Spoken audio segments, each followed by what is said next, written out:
It has been a year and a half since I quit my YouTube channel with over 150,000 subscribers. No warning at all. I just fell off the face of the earth. Now, some of you reached out wondering if I was okay. Was I in an accident? Did I get hacked? Or did I just give up on my dreams? Well, the truth is, it's a bit more complicated than that. So today, I'm going to share the story as to what led up to me walking away from my YouTube channel when everything seemed to be going so great. In order for me to share this story, I have to bring you all the way back to 2019. Now, let me just set the stage for you. I'm 22 years old. I am newly married and newly graduated from college, both about 4 months because they happened pretty much at the same time. I'm working 2 jobs, both minimum wage jobs. One of them is for a church organization where I'm doing the video for them, so full-time job there. And then the second one is I'm a part-time youth pastor. Now, with all that said, I have this desire in my heart to start posting YouTube videos online. Now, I'd been posting YouTube videos throughout my life.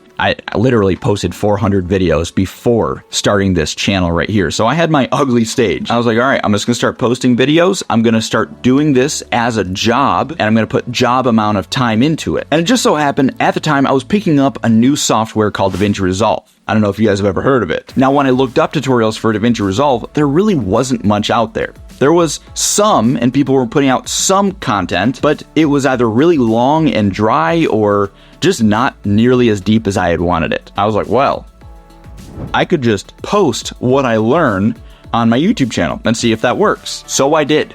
I would just learn something new, turn around, create a tutorial on it, post it on YouTube, and I did that for like 6 months. And in that time, something crazy started happening. People started watching. People started paying attention. I started getting comments saying that it was super helpful and super useful and actually super fun to watch, which was all of the goals right there. But at this point, I'm at a crossroads because I have 4,000 subscribers and I could definitely see this thing growing faster, but I've kind of fallen into this trap of like the hustle culture. For those 6 months, I had actually been waking up at 4 a.m. and working from 4 to 12 on my full-time job.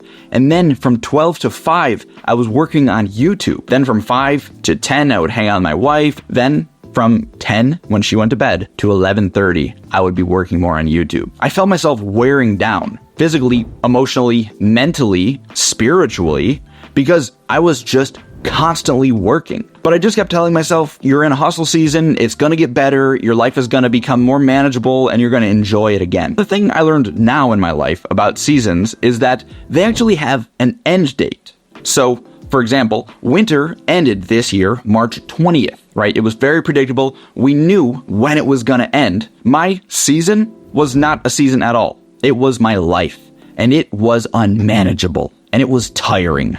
So, at that 6-month mark, I just kind of broke down. Like, literally couldn't do anything. I was having anxiety attacks. I had been having heart palpitations. I was just a mess. But then as I was talking to my wife and I was praying, we just came to the conclusion that I had to just go all in on this YouTube thing and I had to quit my other job. Not my youth pastor job, but my full-time job. So, January 1st of 2020, I quit my job. And I was just focusing on YouTube. I was posting tutorials and I loved it and it was super fun and I was able to put the work that I needed to put into the channel. But I kind of realized that as much as this YouTube is great, it's not actually making money. I had a plan. It's like, I'm going to start taking on some clients. I'm going to edit their videos for them and I'm going to post their YouTube videos and do all of that stuff. And in the meantime, I'm going to continue to grow my channel. Now, my clients really liked what we were doing, so they would share us around with their friends and we would bring those people on and do their videos. And, you know, it was a timely process, but it was good. We were making some money. But now, as I'm looking back, I realized that the only reason we were getting so many clients was because we were just undercharging so much, just not making any money and putting so much time into it. So now I've built my client business up and I have this thing that requires more time and energy than a 40-hour per week job would do. And then I've got my YouTube channel, which also in itself is about a full-time job. So now I'm working literally about 80 plus hours a week, and I've completely traded my 9 to 5 for a 24/7 job. But everyone says that you just gotta grind and it's gonna be good in the long run. So I did. I just doubled down again and continued to drive myself deeper into this. The thing with doing that is I started to just kind of isolate myself. because if I was out with friends, then the work was not getting done, and it was so much pressure all the time. And I still wanted to post YouTube videos, but I had all of this work, and I didn't know how to drop a client, and I also didn't know how to ask for more money because I hadn't done this before. I was just new in business. I was doing all of my business out of my personal checking account. I had zero idea what a write-off was. I didn't know what a project management software was. Just had zero idea about any business things. The client work was just a means to an end, and it was holding me back from actually doing what I wanted to do on my YouTube channel. So now it's March of 2020, and we all know what happened that month. COVID struck. But a week before that, my wife had actually quit her job, and I was now the sole income earner for the house, and we were not making much money, trust me. So my wife was like, well, I guess I can just work for you. For the next couple of months, as we're in lockdown and we can't see anybody, I'm creating my YouTube videos, and then I'm teaching my wife how to edit videos so that she can eventually take over the client side. And actually, it starts to work. She starts taking on one client and then a second client and then a third client. And now she's editing the videos, and I just keep giving her more and more of the client work. And she is putting her time and energy into doing that. And she's getting pretty decent with editing. And now I'm able to start putting more time and energy into my YouTube channel, and we start to grow even faster. So now I'm putting out movie effect videos and some masking tutorials, and I'm just really trying to come up with some videos that get views, and they do. They start to grow. And my channel starts to go from 7,000 all the way to 20,000, and then 30,000 and 40,000. And now the channel is really gaining some momentum. The channel itself, though, isn't making much money. It's probably making $400 to $500 a month with 200,000 video views. So yeah, it's just a very low RPM. But then I had the idea that I could actually take the knowledge that I have and package it into template form so that people could use, the call outs that I'm making or the transitions that I'm making on videos. So I learned how to do templates in DaVinci Resolve. And then I was like, well, I should probably, sell them, right? Because I think that'd be a good idea, and it could be another revenue stream. So I need to learn how to make a store. Well, then in order for me to make a store, I need to then learn a little bit about websites and how that works. But now I'm hearing about marketing, so I have to learn how to market it. So I do all of that, and I learn the marketing, and I learn some of that stuff. And now I'm spending less time in videos and more time in just learning this stuff and not realizing how to set priorities, because I've never been my own boss, and now I'm someone else's boss also, but I barely know how to lead myself because I haven't had to. So I learn all of these things, and I make my templates, but nothing really happens. I don't think I get many sales. I think maybe like $50. So then I realized, okay, you've obviously messed up somewhere. And now I'm looking at website design and click-through rates and website heat maps and Shopify things, and I'm totally engrossed with this store. And in that time, I realized that there is so much going on. I have so many different responsibilities across the business and the YouTube channel, and one of the things that would help me to put more time into the business is to do less video editing for my own content. So I decided that I'd get an editor for my own content, and I thought it was pretty ironic because I was hiring an editor for my YouTube editing channel, and now I'm not going to be editing my videos. Regardless, I found somebody and I brought him on, and he was super helpful. And at that same point, I had decided to bring someone else on to make templates for the store, because that was also a thing that was taking a lot of time and that held back the store. I brought on someone named Jake Whip. Now, that guy, amazing. He made a fair amount of templates that were on our store. So now I had a video editor for my videos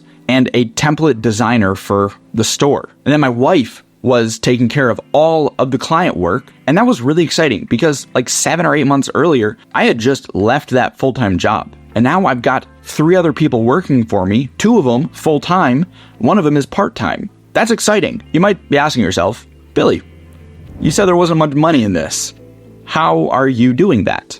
And to that, my friend, I really wasn't. I wasn't really paying myself. And the business had almost no savings. So we were pretty much always 1 month away from closing down. But if we just kept up all of our client work and we kept investing in this store, then one day it's going to pay off. So I'm just going to keep on charging ahead. And we ended up getting a new office. We moved closer to my church, and that was a huge, amazing thing in itself. And it was very cool to have my own office space. And because of that, we got to be more creative on YouTube videos, and we had a meeting room, and we got to talk about clients. We even had some clients come in and do some videos right there, which was just super fun, by the way. And I'm posting more videos, and they're just fun videos, and they're high quality, and everything seems to be just going so good.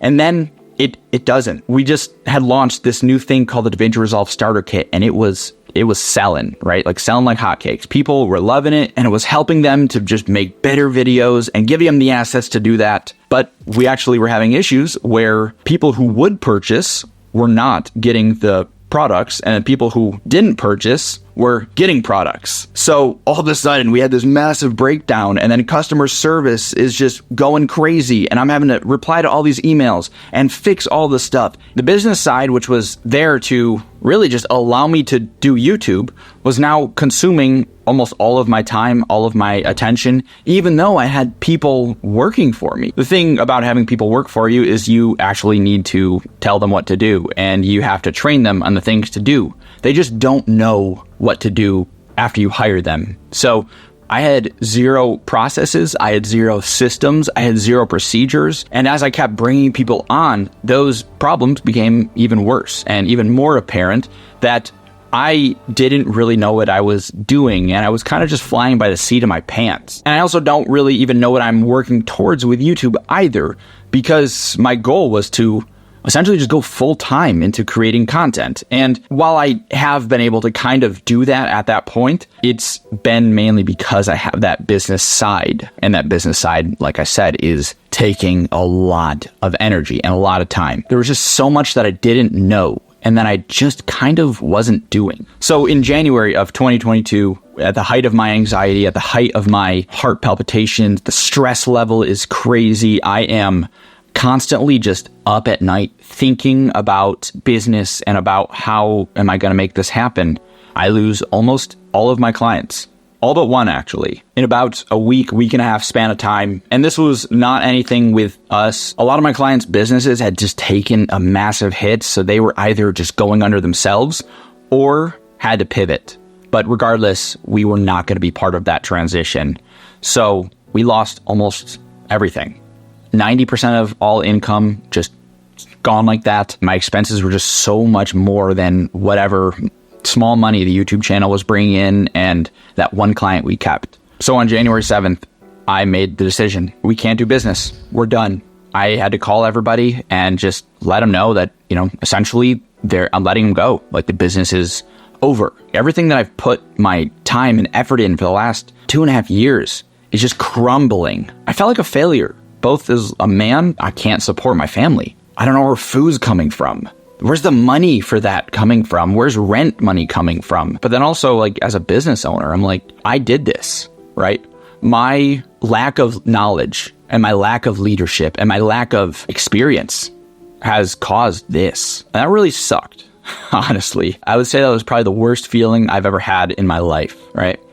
So the thing is, I'm going to keep posting my YouTube videos because that was not going to stop, right? Those are things that would exist regardless of a team. And I'm also going to keep going after the store, but I don't want to get into this again. And I want to learn, and I need some time to just try to recover a little bit because I've just gone through this crazy season. So I actually applied for just a free internship at a company called Think Media. They have a big YouTube channel as well. They teach YouTube advice, YouTube strategies, and they've done this really well for the last 12 or 13 years. I went through 2 different interviews with them over the next 2 weeks and was actually offered a full-time position as their executive producer. So that means I'm literally just kind of in charge of the day-to-day stuff of the YouTube channel, posting the videos, reworking the thumbnails, doing stuff like that, but with people, with a team. So the stuff that I was doing behind the scenes for other people, I'm now doing for Think Media. And that was a really cool thing because, it's a big channel, right? They're really experts in their industry and they see my skills and they just want to use what I've learned. So I got to work for Think Media and we put on this really big event called Grow with Video Live. We went to Disney together. We put on a lot of fun videos. I just got really close to the people on that team and they were such good people. In that time, I felt like I had recovered a little bit in terms of emotionally, right? Like I was a mess when I came on there. I just felt dead on the inside, having just lost almost everything. And I never mentioned this to anybody on YouTube at all. I just kept a strong face and kept posting the videos. And we're over 100,000+ subscribers at this point, 110, 115,000. And it's still growing, but I'm just feeling so drained and so burned out from absolutely everything. All the content I'm putting out. I don't use DaVinci Resolve at this point other than to make DaVinci Resolve tutorials. So I'm not staying up to date as well on the new features and stuff like that. So I'm working a minimum of 40 hours for Think Media. And then I'm also still growing my YouTube channel and making videos for that and then running the store.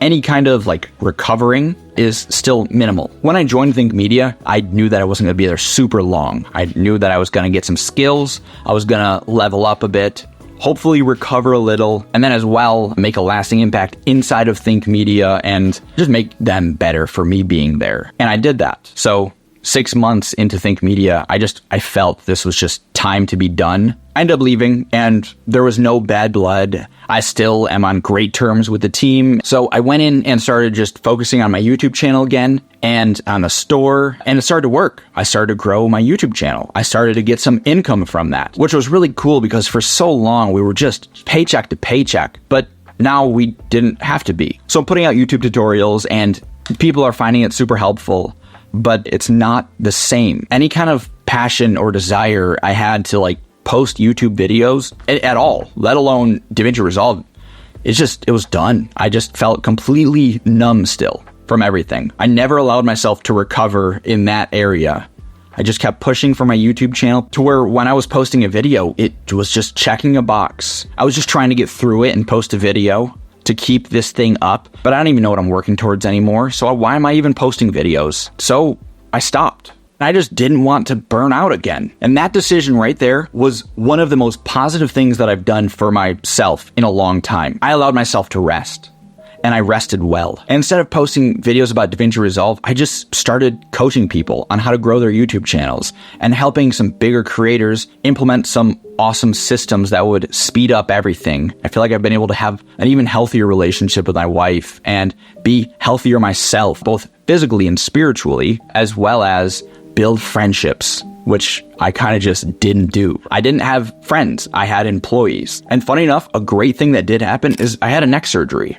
Now, this is my third neck surgery because when I was younger, I broke my neck, actually. That's a whole nother story for another day. But my hands were numb. I was dropping stuff.